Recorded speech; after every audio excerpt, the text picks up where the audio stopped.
Whoa. We got Rogues. Dimir Rogues. I think this one could be pretty fun. This is a Pauper deck tech proposal. This is probably not going to be the best deck in the world, but that's where you guys come in. You guys get to help me figure out how to make this deck better, and maybe you can share this with your friends and see if they like the deck, and then we'll make it better together. I think that'll be really fun. So with Rogues, we want to be sneaky, and we want to be fast, and we want to be quick about it. So things will start to fuel our stuff here. Audacious Thief is a human rogue. Whenever he attacks, we'll draw a card and lose a life. So that can be very important. And then when Horde Robber, it's another rogue, when it deals combat damage to a player, we'll make a treasure. So it'll help us cast more things, 4 of each of those. Shadow Alley Denizen, there's 4 of these. It's a 1/1 for 1. When it enters, or whenever another black creature enters under our control, one of our creatures will gain Intimidate till end of turn. So it can't be blocked by artifact and or creatures that, except by artifact creatures and or creatures that share a color with it. That was very hard to say. All our creatures are black, so that should be easy to do. And we'll just swing out, and hopefully we can attack and hit with our Horde Robbers and such. And we've got Vidalcan Ghoul. When this thing becomes blocked, the defending player loses 4 life. So do you want to lose 1 life from its base power, or do you want to lose 4 life? So this can probably keep swinging in, because that's a big difference.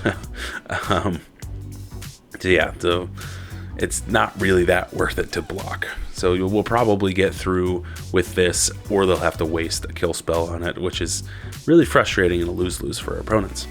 And then there's 4 of those. Aetherblade Agent, 4 of these. So it's a Death Touch 1/1, and then we can pay 4 and 1 Phyrexian Blue to transform it, so for later on. And when it flips into Gitaxian Mind Stinger, which is a 3/3 with Death Touch. And when it deals combat damage to a player or a battle, we'll draw a card. I don't think the battle thing's relevant, but drawing cards with it can be very handy. Let's move on to our sorceries here. We've got Echoing Return, which returns a creature card and all cards with the same name as it from our graveyard to our hand. So as our things die, we can bring it back, and for 1 mana, that's not too bad. Lorien Revealed, draw 3 cards, or we can island cycle it. Just great card. There's a reason it's $4. It's very good in Modern as well. But yeah, Lorien Revealed can be extraordinarily handy. Agony Warp, going into our instance. Agony Warp, we can give a creature -3/-0, and another creature -0/-3. I like Agony Warp. It can give something -3/-3, or switch between 2 creatures, so make something smaller so it doesn't deal damage to us or kill it, or whatever it is. So that one's pretty fun. And then we got Spell Pierce and Disrupt, basically the same. Disrupt, they have to pay an additional 1 to counter this, and Spell Pierce is additional 2. And Disrupt draws a card as well, so that's kind of the upside to it. Artifacts, let's see, we've got Dross Skullbomb, sacrifice it, draw a card, or we can return a creature card from our graveyard to our hand and then draw a card. So that's pretty cool. I don't know. I think it's neat. I made this deck a long time ago, so I don't remember a lot of the stuff I put in here, but I think the idea is really cool. To once our things die, we'll just bring them back, and they're rogues, and hopefully they're sneaky and we get through. Maybe we put in some of those unblockable enchantments. Maybe that's better. I don't know, or different card draw spells or whatever. Maybe there's a better rogue that I don't know about. What do you guys think? Let me know below. We got 20 lands. Maybe that's too many lands. Again, 7 islands, 8 swamps.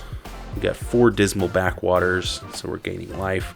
Maybe it's better now we've got the Outlaws of Thunder Junction, those the pain lands that will deal 1 damage instead of gaining life. But I don't know, gaining 1 life can be good because our creatures aren't that big, so maybe that could be better. And then we got 1 Bojuka Bog, so that'll do its thing. Oops. Okay. Sideboard, we've got 4 Chainer's Edicts, so target player sack a creature for those hexproof type decks. Doomblade can destroy non-black creatures at instant speed. Hydroblast gets rid of red stuff for 1 blue mana. And then Relic of Progenitus gets rid of graveyards. Maybe there's too many relics, and maybe there's too many Doomblades and or Chainer's Edicts.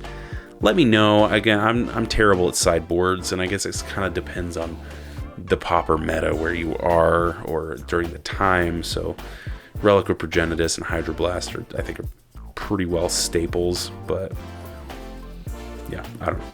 Let me know down below. What do you guys think of this here Rogue deck? And make sure you, if you like these cards, purchase them through the TCGplayer affiliate link down below. As well as if you're looking for a new playmat, actually, I've got a great playmat from Milkman Proxies. They do proxies and playmats. Check that out down below as well. And make sure you like, subscribe, and join me next week for your weekly dose of magic. Oh, so cringe.